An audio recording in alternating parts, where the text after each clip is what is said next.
get to see you on April 13th in Orlando. I'm so excited. I just love coming to Onsemble and seeing the site community come together in the spirit of collaboration.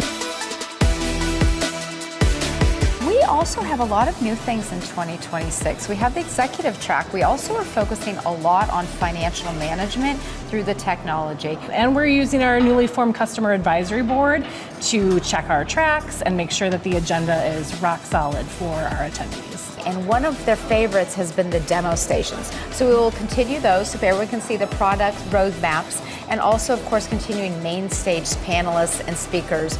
And don't forget about the continuing education credits that folks can earn with attending those breakout sessions. So when can people register? They can register right now, and in fact they should, so they can take advantage of the special early pricing that we have.